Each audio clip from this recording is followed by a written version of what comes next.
পড়তেছি সূরাতুল হামিম সাজদা মাক্কিয়া, মক্কায় অবতীর্ণ হয়েছে সূরাটি। আজকে আমাদের সমাজে একদল ভাই আছেন যিনারা বলেন যে শবে বরাত কোরআন হাদিসে কোথাও নাই। এই সূরা হামিমের তাফসীর খুঁজলে পাওয়া যায় শবে বরাত আছে না নাই? এর জন্য সমাজের মধ্যে এক শ্রেণীর মানুষ আছে, তারা বলে যে শবে বরাত বলতে কোনো শব্দ নাই। আমরাও বলি শবে বরাত বলতে নাই, কিন্তু লাইলাতুল বারাত আছে। লাইলাতুল শবে বরাত এটা আমরা অনেকেই বুঝি না। এটা হলো ফার্সি শব্দ। কি শব্দ? ফার্সি। শব মানে রাত, বরাত মানে ভাগ্য। বরাত মানে কি? ভাগ্য, সৌভাগ্য, দুর্ভাগ্য। এখন আপনার কপালে সৌভাগ্য আছে না দুর্ভাগ্য আছে জানেন কি? আওয়াজ দিয়ে বলেন কে? আল্লাহ। আল্লাহর কাছে আপনাকে চেয়ে নিতে হবে। এই জন্য ফার্সি শব্দের আমরা তাদের প্রশ্নের উত্তর দিলাম যে আল্লাহ তো বলছেন যে লাইলাতুল বারাত, এটা আরবি শব্দ, এটা তো আছে হাদিসের ভাষ্য অনুযায়ী আছে। রাসূল সাল্লাল্লাহু আলাইহি ওয়াসাল্লাম তিনি নিজেও এই রাত্রি জাগরণ করেছেন, রবের পায়ে সিজদা দিয়েছেন। সামনে আলোচনা হবে ইনশাআল্লাহ। তাহলে আজকে আমরা এখান থেকে দুইটা বিষয় জানবো। নাম্বার 1, এই শবে বরাত কাদের জন্য? কি শবে বরাত কাদের জন্য? দ্বিতীয়, শবে বরাত কারোর জন্য নিয়ামত, কারোর জন্য গজব। শবে বরাত কারোর জন্য নিয়ামত, কারোর জন্য গজব। এখন কাদের জন্য ভালো করে বুঝবেন। শবে বরাত, লাইলাতুল বারাত, এইটা দুই শ্রেণীর মানুষের কাছে মেসেজ। কয় শ্রেণী? দুই শ্রেণী, পুরুষ নারী। পুরুষ নারী, এই দুইজনের কাছে সুন্দর একটা মেসেজ দিয়েছেন স্বয়ং আল্লাহ রাসূলের মাধ্যমে। এর জন্য আমরা এই রাত্রি যারা পাইলাম, আমরা এখন কি করব? আনন্দে ঘুরবিড়াবো, না আনন্দে বাঁশি বাজাবো, না আনন্দে গান ফুর্তি করব, না আনন্দে কি করব? আল্লাহ পাক সুন্দর করে তিনার রাসূলের মাধ্যমে জানায় দিয়েছেন উম্মত তোমরা কি করবা। ঠিক না? তাহলে আমরা সর্বপ্রথম জানলাম লাইলাতুল বারাত আল্লাহ পাক সকল মানুষকে ক্ষমা করে দুই শ্রেণীর মানুষ ব্যতীত। কয় শ্রেণী? দুই শ্রেণী। ওই দুই শ্রেণীর মানুষের মধ্যে হতে এক শ্রেণীর মানুষ পুরুষ, আর এক শ্রেণীর মানুষ নারী। নারীও আছে, পুরুষও আছে।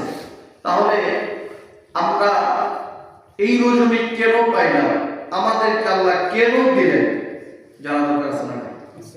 এর জন্য আল্লাহ সুবহানাহু ওয়া তাআলা ওনার রাসূল সাল্লাল্লাহু আলাইহি ওয়াসাল্লাম বলেছেন একটা হাদিস, আনা খাতামুন নাবিয়্যিন লা নাবিয়্যা বা'দি, আমি হলাম সর্বশেষ নবী। ভালো করে বুঝবেন, আমি নবীর পর দ্বিতীয়, শেষ, শুরু, আর কোন নবী দুনিয়াতে আগমন করবে না। এই হাদিস থেকে আমরা অনেক কিছু তথ্য নিব। আল্লাহ সুবহানাহু ওয়া তাআলা বলেছেন, বান্দারে তুমি ভালো করে জেনে রাখো আমি আল্লাহ এই রাত্রিটা আমার নবীর জন্য কেন বরাদ্দ করলাম। শবে বরাত স্বয়ং আল্লাহ তাআলা ওনার রাসূলের জন্য দিলেন। শবে বরাত তিনার রাসূলের জন্য দিলেন। শবে কদর তিনার রাসূলের জন্য দিলেন। আর তিনি সাধারণ কোন নবী নন, তিনি হলেন আপনার আমার দরদি নবী, উম্মতের রাহবার নবী, উম্মতের সুপারিশ কান্ডারি নবী, রাহমাতুল লিল আলামিন। কান্না সুবহানাল্লাহ। আমার ভাইরা, আল্লাহ সুবহানাহু ওয়া তাআলা এত দামি নবীকে আল্লাহ তাআলা পাঠাইলেন উম্মতের কাছে কি সুন্দর নিয়ামত দিয়া। এক নাম্বার নিয়ামতের নাম হলো আমার নবী বলছেন আমি হলাম সর্বশেষ নবী। আর এর দ্বারা বুঝেছেন আমার পর কোন নবী আসবে না, যদি আসতো আমি নবীর মর্যাদা কইমা যাইত। এর জন্য আল্লাহ সুবহানাহু ওয়া তাআলা নিজেও বলেছেন আমার রাসূলকে আমি আল্লাহ তাআলা উম্মি বানাইয়া তাদের সামনে পেশ করে দিলাম।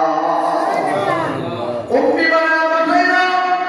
আল্লাহ তাআলা বলেন নবী আমার আপনাকে উম্মি বানাইয়া পাঠাইলাম, উম্মতের কাছে রাহমাত হয়ে আপনি যাবেন নবী আমার।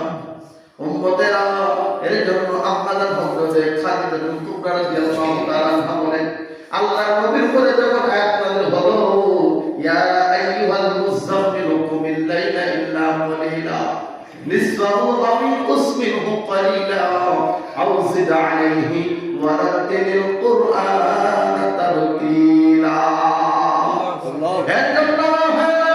আমার নবী কথা বলেছে, এক কম্বল রাখে দেন।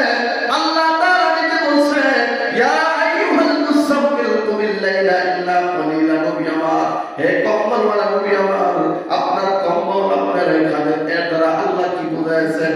আল্লাহ বুঝাইলেন, হে দুনিয়ার মানুষ শুনে নাও, যে নবীকে আমি সৃষ্টি না করলে দুনিয়ার কোনো কিছু করতাম না। এই নবীকে আমি আল্লাহ আদেশ করলাম, নবী আমার আপনি আপনার আরামের বিছনা আপনি অল্প কিছুক্ষণ সময়ের জন্য আলাদা করে নেন। নিসফাহু আও ইনকুস মিনহু কালিলা। আল্লাহ বলেন অবরোধী করেন বা এর চাইতে একটু কম করেন, কারণ ইবাদত বেশি করতে গিয়া নবী আমার আপনি অসুস্থ হবে, উম্মতের দাওয়াত কে দিবে? এর জন্য আল্লাহ পাক রব্বুল আলামিন বলেন, এই নিসফে শাবান বিশ্ব নবী রাহমাতুল লিল আলামিন এই নিসফে শাবানের মধ্যে কি কাজ করেছেন, কি কাজ করেন না, আল্লাহ সুবহানাহু ওয়া তাআলা সুন্দর করে বর্ণনা করে দিয়েছেন। এর জন্য বিশ্ব নবী রাহমাতুল লিল আলামিন প্রত্যেকটা রাত আল্লাহর পয়গম্বর 3 ভাগের 2 ভাগ কোন সময় 3 ভাগের 2 ভাগ 1 ভাগ এই মুহূর্তে আল্লাহর পয়গম্বর তিনি ইবাদতের মধ্যে মশগুল থাকতেন। সুবহানাল্লাহ। আমরা হযরত ঈসা সিদ্দিক রাদিয়াল্লাহু তাআলা বলেন, আমার নবী একদিন আমার রাত্রিতে পালা হঠাৎ করে তাকায় দেখি রে আমার নবী আমার কাছে নাই। আহারে ঘুমের কান্দায় আমি খুঁজতে লাগলাম কোথায় গেল পাই না। আমার নবী হঠাৎ করে আমি জাগ্রত হলাম। আমার নবী দেখি সিজদার মধ্যে কাঁদতেছে আর বলতেছে, সুবহান রাব্বিয়াল আ'লা, সুবহান রাব্বিয়াল আ'লা। আমার নবী আমার আল্লাহর প্রশংসা করতেছে। আর আমার নবী যখন সালাত শেষ করলেন, আমার নবীকে আমি জিজ্ঞাসা, নবী গো আপনি এত কষ্ট কেন করতেছেন? ও নবী আপনার শুরুতে করে নাই, ও নবী আল্লাহ তাআলা আপনাকে উম্মি বানায় দুনিয়াতে পাঠিয়েছিলেন। দুনিয়ায় কোনো মানুষের কাছে আপনার আমার নবীকে আমার আল্লাহ শিক্ষা দেয় নাই। শুধু আপনার আমার নবী নয়, এই কিয়ামত আমার নবী পর্যন্ত যত নবী দুনিয়াতে আগমন করছেন, কোন নবীকে আল্লাহ তাআলা জিবরাইল আমিনের ওয়াসিতার মাধ্যমে হিদায়াত শিক্ষা দিয়েছেন, কিন্তু বিশ্ব নবী রাহমাতুল লিল আলামিনকে আমার আল্লাহ তাআলা এবং একটা আয়াত নাযিল করে জানায় দিলেন, ইকরা বিসমি রাব্বিকাল্লাযী খালাক, খালাকাল ইনসানা মিন আলাক, ইকরা ওয়া রাব্বুকাল আকরাম আল্লাযী আল্লামা বিল কলাম। এই আয়াতটা যখন নাযিল হলো, আমার নবী বলেন, আমি তো পড়তে জানি না। জিবরাইল আমিন সুন্দর করে ধরে আরেকটা চাপ দিলেন। এরকম ভাবে তৃতীয় চাপের মধ্যে আমার নবী 4 থেকে 5টা এক করে ফেললেন। সুবহানাল্লাহ, সুবহানাল্লাহ। আমার নবী কিন্তু দুনিয়ার কারো কাছে শিক্ষা গ্রহণ করে নাই বাবা। এর জন্য আপনারা এসে বলেন, হে দুনিয়ার পুরুষরা শুনে নাও, আমার নবীকে আল্লাহ তাআলা এত সম্মান দিলেন, এত মান দিলেন, এত দাম দিলেন, আমার নবীকে তো দামি বানায় পাঠাইলেন। কিন্তু আমার নবী গো এমন ইবাদতের মধ্যে মশগুল থাকতেন। আমার নবীর কোনো ফায়দা, কোন সময় রক্ত বের হইতো, কোন সময় পানি বের হইতো। আমার নবীকে বলতাম, নবী আমার অনেক সময় দেখতাম পুরো হইলা পানি নামানোর ভাব হয়ে গেছে। আমি বলতাম, নবী আপনি এত কষ্ট কেন করেন, আপনি এত কষ্ট কেন করেন? ওই সময় আপনারা আয়েশার প্রতি উত্তরে আপনারা আমার নবী বলতেন, আয়েশা গো আল্লাহ সিজদা করতে বেশি, সিজদাকারীকে বেশি পছন্দ করেন, আর আমি আমার রবের কাছে সিজদা দিয়ে আল্লাহর নিকট হাসিল আরো বেশি করতে চাই। এর জন্য আমার ভাইরা বিশ্ব নবী রাহমাতুল লিল আলামিন এরকম ভাবে সিজদা দিতেন। আয়েশা বলেন, আমার নবী যখন রুকুর মধ্যে চলে যেতেন, মাথাতে চিমটি কাটতাম, চিমটি দিতাম, আর মনে মনে বলতাম, আল্লাহ গো আমার নবীকে কি তুমি দুনিয়া থেকে উঠায় নিয়ে গেছো? আমার নবী তো দীর্ঘ পরিমাণ রুকু করতেন। আমার নবীকে প্রায় সময় বলতাম, তুমি এত কষ্ট কেন করেন? ডাক দিয়ে বলতেন, ও আয়েশা, কালকে আমাদের ময়দানে আমি নবীর সামনে দিয়ে আমার উম্মতগুলো জাহান্নামের ফেরেশতারা এরকম শিকল লাগাইয়া পায়ে জিঞ্জির, পায়ের মধ্যে এরকম জিঞ্জির লাগাইয়া, পায়ের মধ্যে শিকল লাগাইয়া, গলার মধ্যে জিঞ্জির লাগাইয়া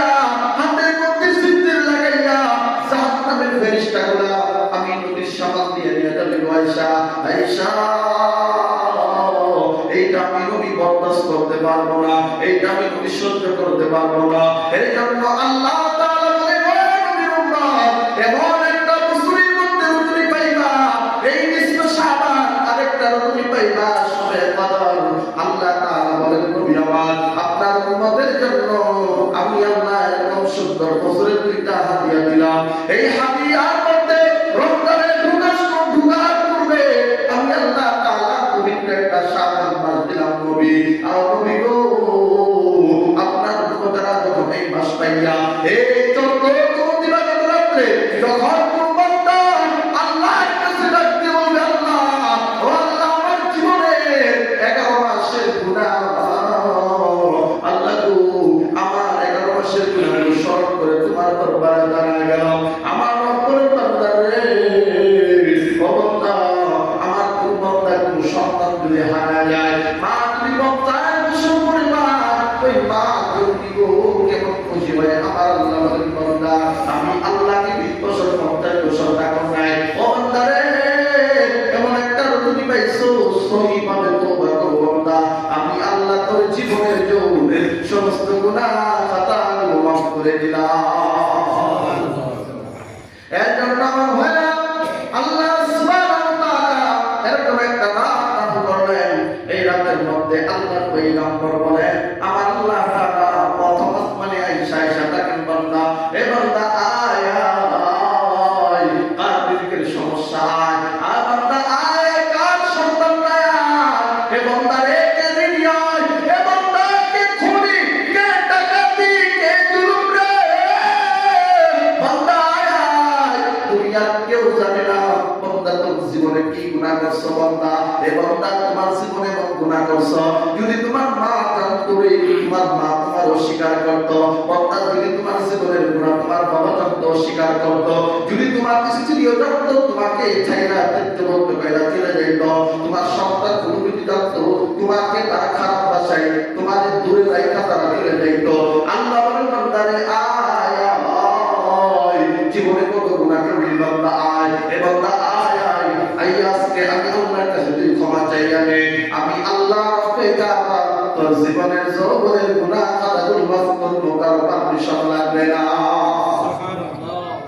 কারো পারমিশন লাগবে না। দুনিয়ায় কোন যদি আসামি ধরা পড়ে, আমি না অমুক স্যারের কাছে যান, অমুক স্যার না অমুক স্যারের কাছে যান, আল্লাহ বলেন, আমি হলাম তোর রব। বান্দা, বান্দা রে, তোর জীবনে তুই এমন ঘরে চুরি করছো, তুমি মসজিদ ঘর বানাতে চুরি করছো বান্দা, কিন্তু বান্দা রে, দুনিয়ার কেউ জানে না, আমি আল্লাহ ছাড়া।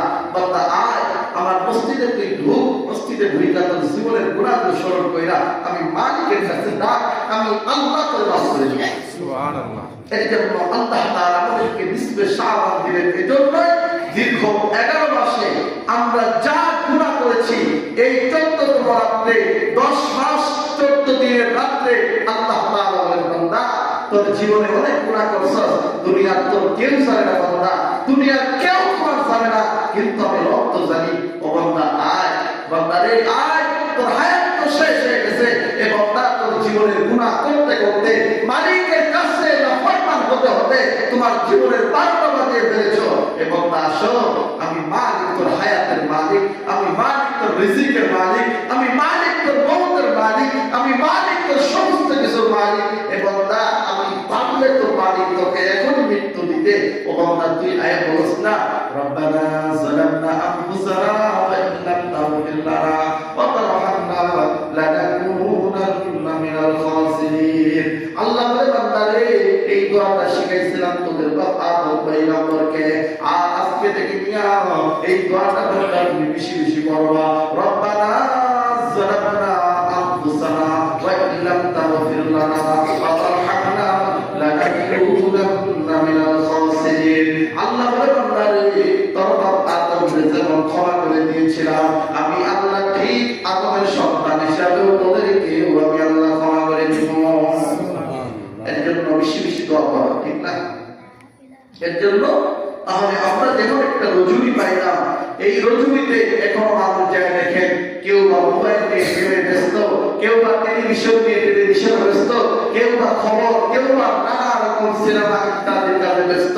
কিন্তু আল্লাহ আপনাদেরকে পছন্দ করছে বিধায় আল্লাহ আপনাদের মহল্লার যে কোনো মসজিদে আপনি ঢুকছেন, মানে বুঝলেন আপনি একজন সৌভাগ্যবান ব্যক্তি। আর যারা মসজিদে ঢুকতে পারলো না আজকে, তাদের চেয়ে একটু দুর্ভাগ্য আল্লাহর জমিনে, আল্লাহর আসমানের নিচে, জমিনের উপর আজকে হতে পারে। এখন বলবেন হুজুর, তাহলে অনেক লোক যারা অসুস্থর মাসআলা নাই। উত্তর একটাই, ইল্লা মিন উযরিন, উযরের মাসআলা নাই। কারণ আপনি এমন জায়গায় আবদ্ধ হয়েছেন, জালেম আপনাকে আবদ্ধ করছে, আপনার সমস্ত কাপড় সব পড়ে ফেলেছে। আপনি কি করবেন? আল্লাহর বিধান নামাজ মাফ আছে, আপনি তায়াম্মুম করতেও দেয় না, আপনি ওযু করতেও দেয় না, তাই তিনি কি আমার রবের গুনাহগার আপনি বলতে পারবেন? আল্লাহ বলেন, বান্দা ওই মুহূর্তে তুই যে মাজলুম, আমি আল্লাহ দেখতেছি, তুই বদদুয়া করলে মাজলুমের বদদুয়া আল্লাহ তাআলা কবুল করেন। বান্দা এজন্যই বান্দারে তুই আস না, ও বান্দা তোর যে কাপড় নাই আমি রক্ত দেখতেছি, ও বান্দা তোর যেটা নাই আমি আল্লাহ দেখতেছি, ও বান্দা তুই তো অসুস্থ আমি আল্লাহ দেখতেছি, কিন্তু বান্দারে তুই আমি মালিককে স্মরণ করিস না, আমি মালিককে স্মরণ কর, আমি মালিকের হক না, আমি মালিক যদি মাফ করি দ্বিতীয় কেউ বলবে না আপনি কেন মাফ করলেন, কেন করলেন, কেন জবাব দেন। দুনিয়ার হাতে কেউ যদি কাউকে ওসি যদি সাইরা দেয়, কোনো ব্যক্তিকে পড়লে বলে লোক তাকে জিজ্ঞাসা করে কেন ছাড়লেন বলেন। আর আল্লাহ বলেন, বান্দা এই রজনীতে আমি আল্লাহ তাআলা তোদের কাছে আসি, কত আসমানে চলে আসি, বান্দা আয় ফজরের আগ পর্যন্ত, বান্দা তুই আয় তোর ঘরে, তুই একা একা বাতি নিভায়া মনে মনে চিন্তা কর, চক্ষু দুইটা বন্ধ করে মসজিদের একটা করে বসে চিন্তা করো, বান্দা আল্লাহ আমি এই মুহূর্তে যদি মারা যাই, মসজিদের আলো থাকা অবস্থায় আমার কাছে অন্ধকার, দিনের বেলা চোখ মুজলে, দিনের বেলা চোখ মুজা দেখো দুনিয়া তোমার কাছে অন্ধকার, আল্লাহ তোমার অন্ধকার ঘরে আমি কেমন করে থাকবো, আল্লাহ তোমার অন্ধকার ঘরে আমি কেমন করে থাকবো। এর জন্য বিশ্বকবি বলেন, তোমার কবরকে আলো করার জন্য ছোট্ট একটা আমল করো, সেই ছোট্ট আমলের নাম হলো সূরাতুল মুলক। প্রত্যেকদিন এশার নামাজের পরে তুমি তেলাওয়াত করো, আর এশার নামাজের পরে সূরা মুলক যদি তুমি তেলাওয়াত করো কি হবে? বিশ্বকবি বলেন, তোমার কবরকে আল্লাহ তাআলা তোমাকে দাফন করার সঙ্গে সঙ্গে তোমার কবরের মধ্যে আল্লাহ তাআলা জান্নাতের আলো দিয়ে ভরপুর করে দিবেন। সুবহানাল্লাহ। এই জন্য সম্মানিত হাজিরিন, আল্লাহ বলেন, আল্লাহ রাসূল বলেন, তোমার অভাব বান্দা তুমি 27 পারা সূরাতুল ওয়াকিয়া নামে একটা সূরা আছে, বান্দা তুমি তেলাওয়াত করো, আমি আল্লাহ তোমার অভাবকে দূর করে দেব। আল্লাহ বলেন, রাসূলের মাধ্যমে বলেন, হে রাসূল আপনার উম্মতদেরকে শিক্ষা দেন, যারা দিনের শুরু লগ্নে মানুষ ঘুম থেকে ওঠা সালাতুল ফজরের পরে যখন ক্লান্ত ধরতে যায়, আল্লাহ রাসূল বলেন, বান্দা ক্লান্তি ধরার আগে, তোমাকে শয়তানের আক্রমণ করার আগে তুমি সূরা ইয়াসিন তেলাওয়াত করো। কারণ আল্লাহ রাসূল বলেন, সূরা ইয়াসিন হলো কোরআন শরীফের একটা মেন জায়গা। সূরা ইয়াসিন মানুষের প্রত্যেকটা অঙ্গ প্রত্যঙ্গ আল্লাহর কাছে মেন জায়গায়, প্রত্যেক কোরআনের মধ্যে একটা কলিজা, কোরআনের কলিজার নাম হলো সূরাতুল ইয়াসিন। বান্দা তুমি এটা তেলাওয়াত করো, তোমার দ্বীনের যত ক্লান্তি আছে, বান্দা তোমার দ্বীনের যত নানা রকম চিন্তা আছে, আল্লাহ তাআলা রাসূল বলেন, আল্লাহ তেলাওয়াতের মাধ্যমে তোমার নানা টেনশন দূর করে দিবে। সুবহানাল্লাহ। তারপরে আল্লাহ রাসূল বলেন, বান্দা তুমি যদি সালাতুল ফজরের পরে সূরা ইয়াসিন তেলাওয়াতের পরে বান্দা লং সময় তুমি কাজ করলা, বান্দা আল্লাহ বলেছেন, বান্দারে তুমি এখন আমার বিধান মানো, যোহরের আযান হয়ে গেছে, বান্দা তুমি মানো, মাইনা যদি সূরা ফাতিহা তেলাওয়াত করতে পারো, আমি আল্লাহ ওই দিনটা তোমাকে বিজয়ের মালা পরায় দেব। সুবহানাল্লাহ। এই জন্য বিশ্বনবী বলেন, বান্দা ওই দিন সালাতুল যোহরের পরে সূরা ফাতিহা তেলাওয়াত করলা, বান্দারে তোমার তেলাওয়াতের সুন্দর জীবন, উৎফুল্ল জীবন চলে গেল। ঠিক সালাতুল আসরের পরে সূরাতুন নাবা তেলাওয়াত করো, আম্মা ইয়াতাসাআলুন আনিন নাবাইল আযীম আল্লাযী হুম ফীহি মুখতালিফুন। এখানে তেলাওয়াত যখন করবেন, বান্দা বুঝলে করুন, না বুঝলে করুন, আল্লাহ বলবেন না তুমি কিন্তু এটার মর্ম বুঝো নাই বান্দা, কিন্তু আমি আল্লাহ তোমার অন্তরের খবর জানি, আমি আল্লাহ সকল মনের যত কথা আছে আমি আল্লাহ জানি রে।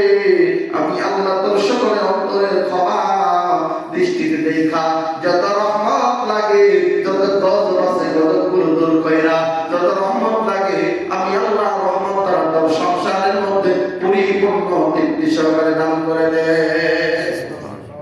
এর জন্য আমার ভাইরা, তাহলে আমাদের আয়েশা মাঝে মাঝে বলতেন, নবী গো আপনি এত কষ্ট করেন। আমার রাসূল একটাই উত্তর দিতেন, আয়েশা গো আমার উম্মতের জন্য আমি এত কষ্ট করি, তাহলে কিয়ামতের ময়দানে আমার উম্মত যেন জাহান্নামে না যায়। অথচ আল্লাহ বলছেন, নবী আপনার উম্মতদেরকে আমি জাহান্নামে দিব না। তবে আল্লাহ রাসূলের জন্য বলছেন, লা তাত্তাখিযুল কুবুর মাসাজিদ। আল্লাহর পয়গম্বর বলেন, ও বান্দা শোনো, এই রজনীর মধ্যে তারাও ক্ষমা পাইবে না যারা কবরকে সিজদা করে, কবরকে সিজদা করে। এর জন্য সরকার আরো বলেন, কুল্লু বিদআতিন দালালা। পয়গম্বর আরো বলেন, প্রত্যেক বিদআত হলো গুমরাহি, পথভ্রষ্টতা। এর জন্য অনেক মানুষ আছে দেখবেন কবরের মধ্যে আগরবাতি লাগাই, মোমবাতি, নতুন সড়কের কাপড় দিয়ে কত রকমের পাগলামি করে। এর জন্য বিশ্বনবী বলেন, আমার উম্মতেরা ভালো করে শোনো, এই নিষ্পেষণ যখন পাইবা আমি নবী যা করছি এটা তোমরা মানবা। আতিউল্লাহ ওয়া আতিউর রাসূল উলিল আমরি মিনকুম। আমি আমার রাসূলের কথা তোমরা মানবা, আল্লাহর তাআত পাইয়া যাইবা। আর আল্লাহর তাআত তুমি পাও, আল্লাহ যেটা আদেশ করেছে নবীর মাধ্যমে, আল্লাহ যেটা নিষেধ করেছে নবীর মাধ্যমে, এই দুইটা জিনিস মানবা। একটা হইল আদেশ মাইনা করবা, আর একটা হলো নিষেধ মাইনা করবা না। আল্লাহ বলেন, দুইটা আমল আমি আল্লাহ তোমাকে দ্বিগুণ দিয়া দিব। সুবহানাল্লাহ।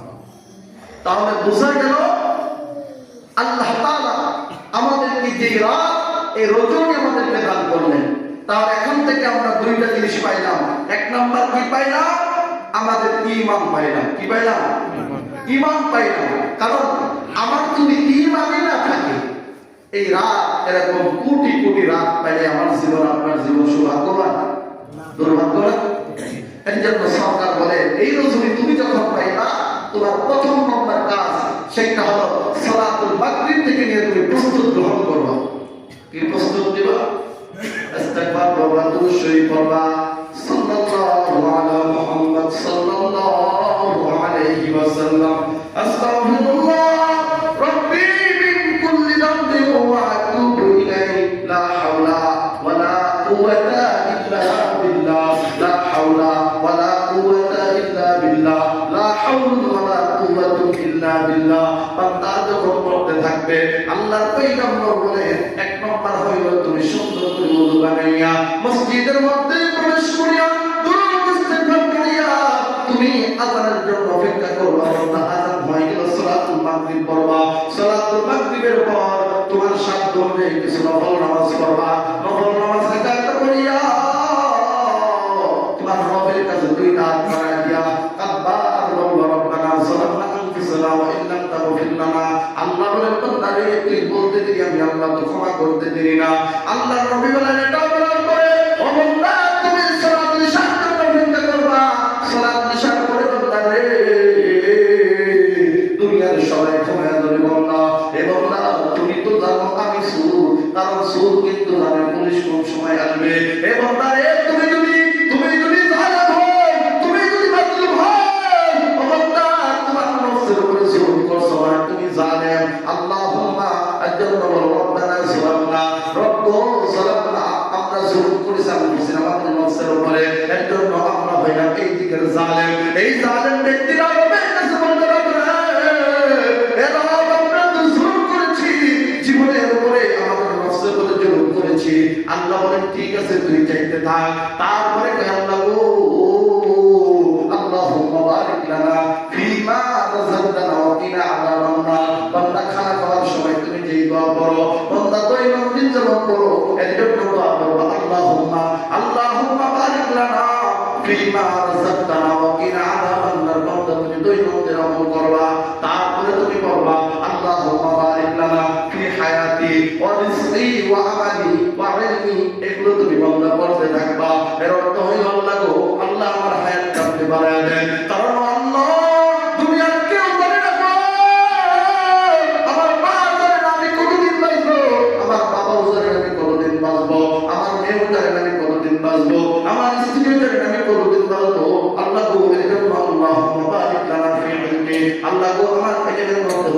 দিয়ে দাও। আল্লাহ আমি যে আমল করতেছি এটা আমল না, আল্লাহ এর যে বেশি আমলের যোগ্য দিয়ে দাও। আল্লাহুম্মা বারিক লানা ফি রিজকি, আল্লাহ আমার রিজিকের মধ্যে, আল্লাহ তুমি রিজিকের মধ্যে বরকত দিয়ে দাও। আল্লাহ বলেন বান্দারে তামাম পৃথিবীতে আমি আল্লাহ তাআলা চারজন ফেরেশতা বানাইয়া চারজনকে চারটা দায়িত্ব দিয়ে দিলাম। এক নাম্বার আমি আল্লাহ হযরত জিবরাইলকে বানাইলাম। জিবরাইলকে বানাইলাম আমি আল্লাহ বললাম এই আদম থেকে নিয়ে আমার বিশেষ নবী পর্যন্ত যত নবী আগমন করবে প্রত্যেকের কাছে আমি আল্লাহর ওহী নিয়ে যাইবা, আমি আল্লাহর কথা নিয়ে যাইবা। তারপরে আল্লাহ বলেন ঠিক আমি আল্লাহ মিকাইলকে বানাইলাম। মিকাইলকে বানাইয়া আমি আল্লাহ বললাম তোমাকে যাও রিজিকের ভান্ডার, রিজিকের ভান্ডারে মানে কৃষি মন্ত্রী বানায় দিলাম। যাও কোন জায়গায় বৃষ্টি লাগবে। এর জন্য অনেক সময় দেখা যায় আমাদের সমাজের মধ্যে দেখবেন এখানে বৃষ্টি এখানে রোদ আছে না নাই। আল্লাহ বলেন বান্দারে তুমি আর কোনো ক্ষমতা নাই, এ বান্দা দেখাও দুনিয়ার কোনো ক্ষমতা এইটা বলতে পারে না এখানে বৃষ্টি এখানে থাকে, কেউ বলতে পারে না।